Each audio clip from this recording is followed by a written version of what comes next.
So I'm truly sorry not to be there. I was in Lviv last year, but I'm so excited that Tirana passed the baton of the European Youth Capital to Lviv. So I'm very eager to see how the energy will come together. And as we've learned in Albania, because of terrible communist period, crazy casino capitalism in the 90s, major earthquakes, there's an opportunity in every crisis. And not only will Ukraine prevail, not only for the sake of Ukraine, but for the sake of Europe. But I think to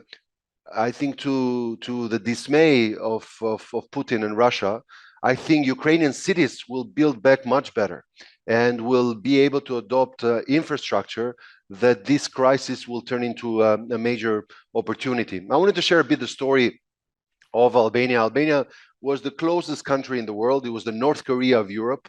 Tirana, its capital, was literally like Pyongyang until '92. We were the last to follow the Berlin Wall collapse and the last to join the family of democratic countries.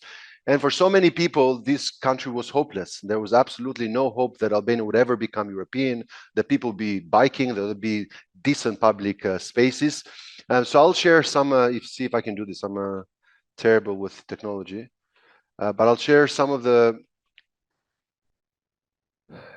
stuff that we've been through. This is our whole downtown, which is now a complete car-free area. Was designed with some great Belgian Dutch architects, and then we've worked. Now Tirana is officially the largest open lab in architecture. I see some of our Dutch colleagues are there. We worked with OMA and VRDV, some of the Danes, Henning Larsen and Bjarke Ingers, a lot of the Italians, Stefano Boeri, who was our chief architect in the city when we started the administration in 2015. Now, what happened is the city went from 190,000 people at the collapse of communism to about 1 million people. After the fall of communism, a lot of the people who were just staying in military barracks or Kalashnikov factories or places of absolutely no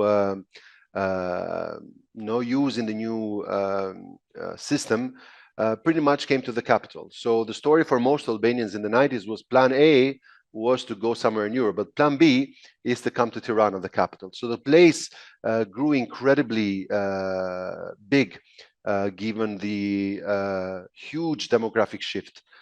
Now, during communism, cars were not allowed because private property was not allowed. So, this was a city with 190,000 people and maybe 19 or 20 cars just for the Politburo. So the arrival of the automobile as an expression of freedom and democracy choked completely the city that was a boutique little communist town into now a city that had more cars than population in 1992. So we went from 1920 cars in the whole entire city to now over 190,000, 200,000 cars. But for many people, the car also became a bit like a trophy. And people saw the automobile as an expression of the fact that, now they are free to move, free to make money in the West, and bringing back an old Mercedes or an old Fiat was mostly to show their neighbor that, look, we're not poor communists anymore. I can even go to buy bread with my car. I can even go to the coffee house. And mind you, the bakery and the patisserie were only 500 meters away from your home. So the question is, how do you deal with some of this? Because we talk about architecture in terms of the built environment, but there's also this 10 centimeters right here, which I think is the most important piece of architecture for any urban planner, mayor, or politician to fix. We all know how to do highways and how to do bike lanes and how to do squares and markets and renovations and playgrounds. But how to fix this 10 centimeters is probably the most important and the most difficult thing. Now, sometimes we mistake and we think that, look, this issue of architecture and urban choices is only a matter of experts and voters and taxpayers.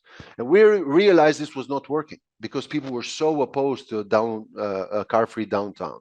We had huge, massive protests of these playgrounds. We had a terrible political fight for the bike lanes. They said this communist mayor is taking away our cars. So then we realized that we need to use some unusual advocates. And the city developed a huge policy to work with children, because everybody's suspicious of politicians, myself included, but you're never suspicious of your own child. Because they know, they have no strings attached. They're not looking for a job. They're not looking for an interest. They don't vote. They don't pay taxes. So they say it like it is. So when we were experimenting with these car-free spaces, the parents were all giving us the middle finger.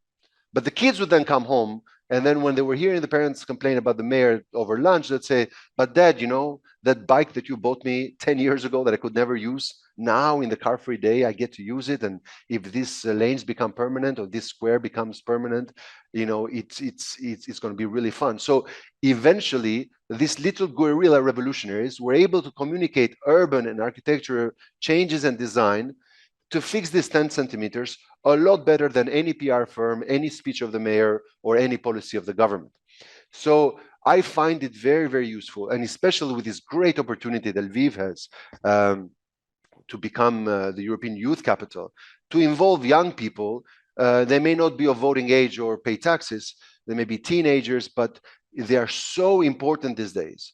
And I think the mainstream media, TV is fine. Newspapers are dying pretty much. But young people who are on social media, who are having fun with these changes, and who are communicating them much more creatively on TikTok and Instagram, can be advocates, surprising advocates of some of these dramatic changes that otherwise it's impossible to do. Now, one thing I realized, I was with your mayor in Warsaw last month. And one thing I realized with the mayor, you have this great project called Unbroken to really help people who've been amputated, who've been wounded. And of course, now the displaced refugees are less than in the beginning of the war. But truth of the matter is, with some of the cities in the east being so destroyed and so obliterated, the truth of the matter is that when, not if, but when Ukraine wins this war, cities like Lviv will grow demographically in an unnatural way, because some of the people will make it a permanent home. And I think it's important to realize that, sure, the desire to welcome these people from a temporary moment of a crisis should become then a permanent policy of housing, and making sure that the city grows, respects nature, but in the same time provides a basic human right, which is housing. Now, some of our Dutch colleagues are there, the conversations that I could catch. But for our American colleagues, for example, if you go to Washington, D.C., it's perfectly normal. And it doesn't seem like anyone is bothered that Lafayette Park, right in front of the White House, is just full of homeless people living there. People in San Francisco get so excited when they find a house in a hill, because homeless people don't stay in a hill because they can roll over. It's inhumane, but some of the civilized countries in the world are completely okay. New York, one of the richest cities on earth, has 68,000 people sleeping in ventilation cages of the metro. This to me is insane, and it's inhumane, and how so much wealth cannot be redistributed. Now, mind you, this is a socialist mayor speaking, so I believe in this progressive taxation and redistribution. But I think Lviv now has an amazing opportunity to preserve the greenery and the beautiful forests, of course, the historical part, but also to think of sustainable housing. What we do in the city, we have zero homeless, literally zero homeless. A series of rent bonuses for people who come from other places. And I know Lviv, is a masterpiece on welcoming people coming from other places. It's just a world example.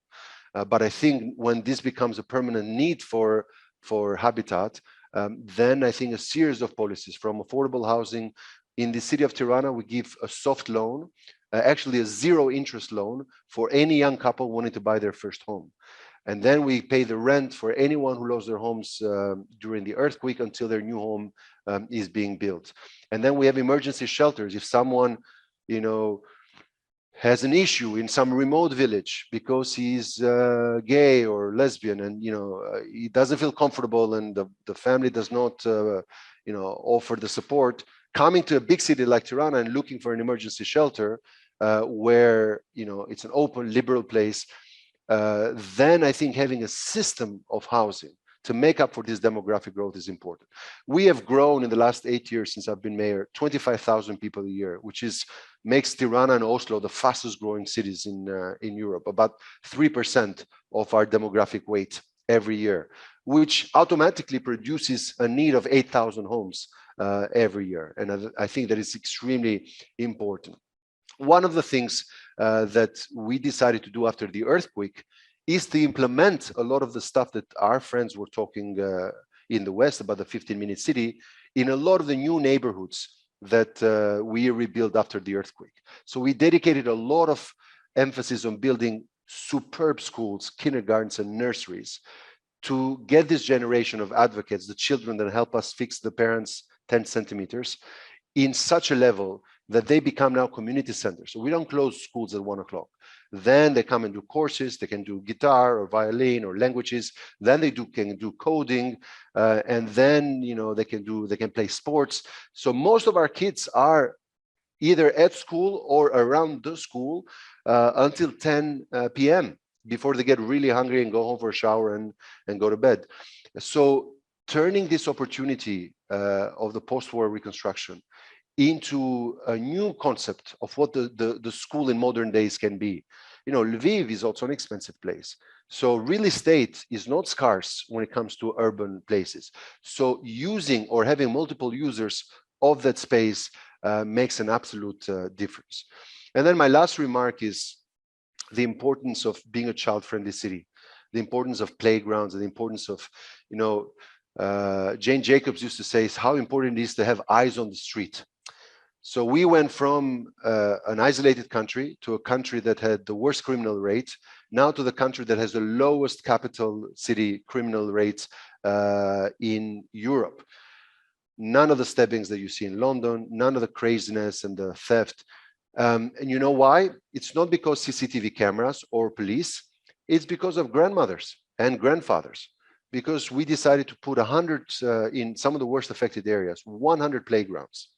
Now, the best CCTV camera is a grandmother who's knitting as their kid is playing. No one can go away with a flat screen TV stolen and a grandma not see it.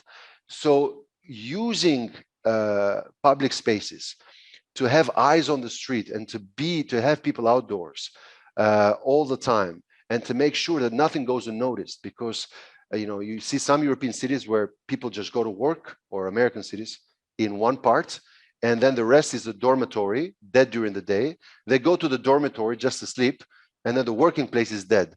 We made it a point that we don't give any building permits for a unique use. It's everything mixed use. So even if you are applying to get a new apartment block, it will be several business floors and then apartments and basic services, so that we make sure the city gets this 24/7 life. So this is pretty much my my basic provocations. If there are any questions, I'd be happy to answer them.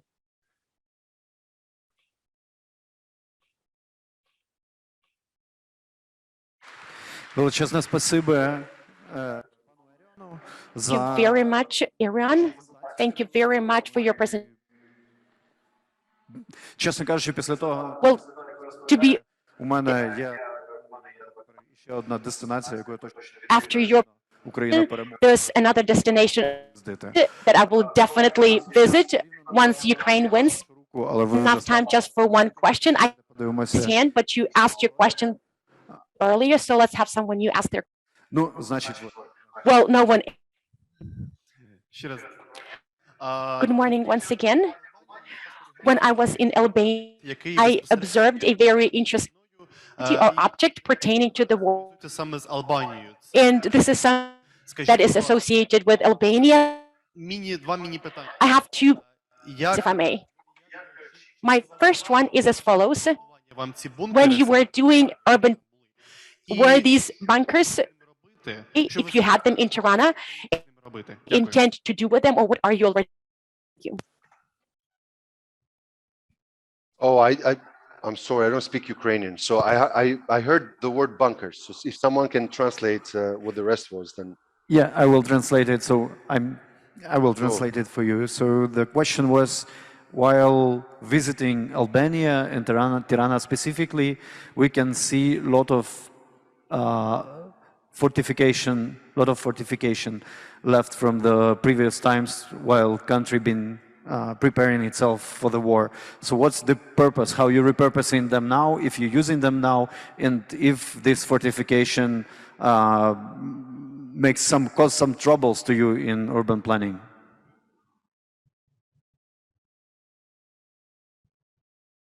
Sorry, Erion, we can't hear you. Вас не чує. З нашого боку проблема. Can you hear me now? Yeah, we can hear you now. Okay. So we, as you know, we had this psychopathic leader for about 45 years who believed that, you know, and I think it's a great metaphor with Ukraine. Ukraine had a real danger and a real aggressor at the door. So when Ukraine were saying, look, Russia and Putin will do this, you know, the rest of the world, the rest of the civilized world understood that this was a real and clear danger, and, you know, unfortunately it was proven to be true. Enver Hoxha, on the other facts, thought that everybody in Washington and in London and in The Hague and in Paris were thinking about how to invade Albania. So he got completely paranoid and spent all of the country's budget just in this, they look like concrete mushrooms, you know, these pillboxes. Some of that stuff in the downtown area we have retrofitted, and they've become incredible sites to see. As a museum of the Cold War, a museum, spy museum, a museum of torture. They're not happy things, but, you know, after the war and after the victory of Ukraine, there will be a need to memorize what happened. You know, we've spent, since our grandparents were in the Second World War, we spend every year, you know, ask me, I'm a mayor. So every year I'm laying flowers saying never again, never again, never again. But clearly it happened again. And, you know, most of the civilized world was caught off guard with the war and aggression on Ukraine. So it's really important, you know, you think the public knows and you think people remember.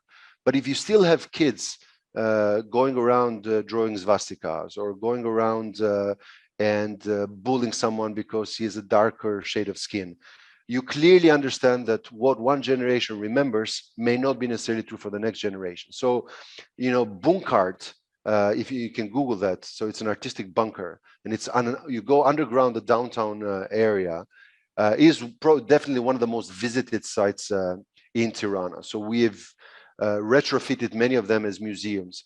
In the coastal area, some of them have become hostels and bars. So that's quite interesting to see. And some artists have worked with installations. So when I was in Kiev, I saw that the National Museum was using a lot of the installation, a lot of the Russian tanks, a lot of the Russian mortars. I saw the Children's Museum, which was one of the saddest experiences of my life, also as a young father. But I think as painful as the past is, it's really, really important. Because clearly, you know, to have had a war in Europe 80 years or 70 some years after the Second World War, clearly the people who said never again did not really mean never again, because many people did not move a finger when the aggression happened. And I really believe that it's our duty not to be nostalgic about the past or to lament the past. We are warriors, we're fighters, we're resilient, we're agile, we stand on our feet, you know, no matter how much we fall. But I think it's important that the city has these memories and realizes that, you know, it can happen again. And it's really brutal if we allow it to happen again. So that's about the bunkers. And there's a few nuclear sites in the mountains that we've turned into major museums. Sometimes we do rave parties.